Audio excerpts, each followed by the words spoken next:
नमस्कार, मैं हूं आदर्श। आप देख रहे हैं कड़क। आज की वीडियो में हम बात करेंगे एक ऐसे मामले की जिसने अंतर्राष्ट्रीय रिश्तों की नाजुक डोर में खलबली मचा दी है। तुर्की में पकड़ा गया एक इजरायली जासूस शेरकान चिचेक। ये कोई सामान्य जासूसी वाली खबर नहीं है। इसमें पहचान बदलना, क्रिप्टो भुगतान, व्हाट्सएप कम्युनिकेशन और एक फिलिस्तीनी एक्टिविस्ट पर निगरानी जैसी चीजें शामिल हैं। और सबसे बड़ी बात, ये मामला मोसाद से सीधे जुड़ा बताया जा रहा है। चलिए बिना किसी तथ्य से छेड़छाड़ किए पूरे मामले को आसान तरीके से समझाते हैं। तुर्की की राष्ट्रीय खुफिया एजेंसी MIT और इस्तांबुल पुलिस की आतंकवाद विरोधी इकाई ने मिलकर ये ज्वाइंट ऑपरेशन किया। यानी सिर्फ लोकल पुलिस नहीं, नेशनल इंटेलिजेंस मशीनरी भी इस मामले में सक्रिय थी। आरक्षित सी तरह की खबरों के बीच यही बात बताती है कि मामला तुर्की के लिए कितनी गंभीरता का है। पकड़ा गया व्यक्ति मीडिया रिपोर्ट्स में शेरकान चिचेक के नाम से जाना जा रहा है, लेकिन जब जांच हुई तो सामने आया कि शेरकान चिचेक का असल नाम मोहम्मद फतीह केलेस था और उसने कर्ज के बोझ के चलते अपनी पहचान बदल ली। पहचान बदलना किसी भी तरह की आपराधिक कहानी में अक्सर एक बड़ा संकेत होता है। रिपोर्ट्स के मुताबिक चिचेक मोसाद के ऑनलाइन ऑपरेशन सेंटर के एक सदस्य फैसल राशिद के संपर्क में था। राशिद ने उसे एक फिलिस्तीनी एक्टिविस्ट पर निगरानी रखने का काम दिया।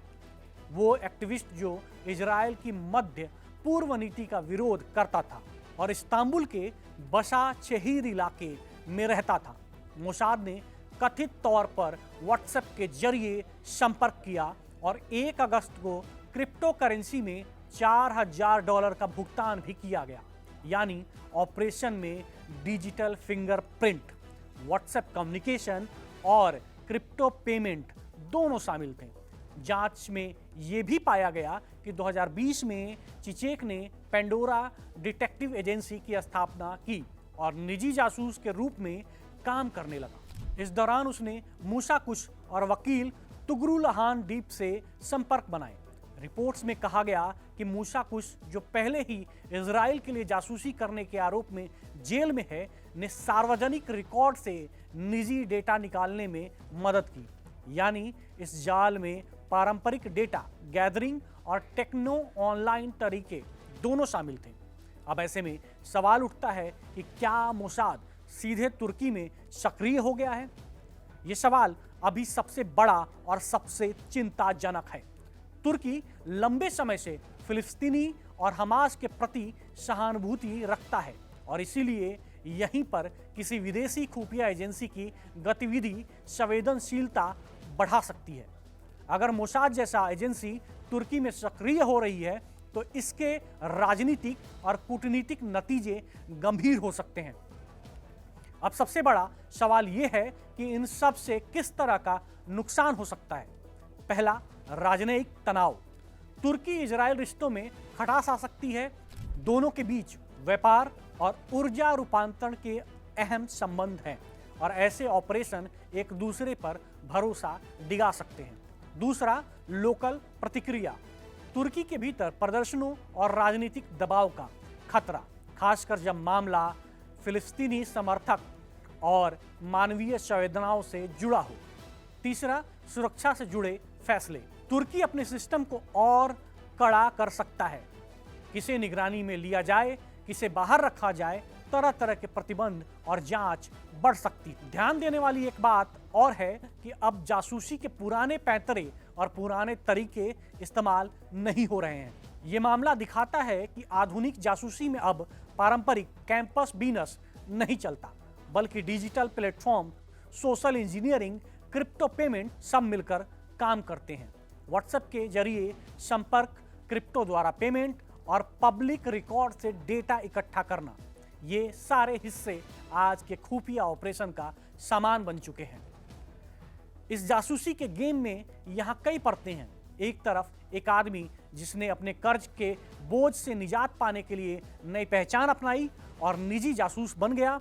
दूसरी तरफ एक बड़े नेटवर्क की कथित कड़ी जिसने उसे टारगेट सौंपा। तुर्की के पास ऐसे लोग भी हैं जैसे मूसा कुश, जिनका नाम पहले से विवादास्पद है और जिन्होंने स्थानीय डेटा सोर्सेस के जरिए मदद की। ये सब मिलकर एक बहुत संगठित ऑपरेशन की तरफ इशारा कर रहे हैं। एक सवाल और है, अंतर्राष्ट्रीय परिप्रेक्ष्य, क्या ये केवल तुर्की इजराइल ही है? नहीं, इस केस में वैश्विक सवाल है। खुफिया एजेंसियों की समस्याएं क्या होनी चाहिए? साइबर और क्रिप्टो के जरिए होने वाले ट्रांजैक्शन कैसे नियंत्रित होंगे? और एक देश की संप्रभुता के भीतर विदेशी ऑपरेशन कितने स्वीकार्य हैं? ये सभी सवाल सामने आते हैं और जब मामला फिलिस्तीनी अधिकारों और मध्य पूर्व की नाजुक राजनीति से जुड़ता है तो ये सिर्फ दो देशों का मामला बनकर रह नहीं जाता, ये क्षेत्रीय और वैश्विक चिंता बन जाता है। किस तरह के सबूत मिले और किस स्तर तक मोसाद का सीधा जुड़ाव साबित होता है? कई सवाल एक साथ इस मामले में अब सामने हैं।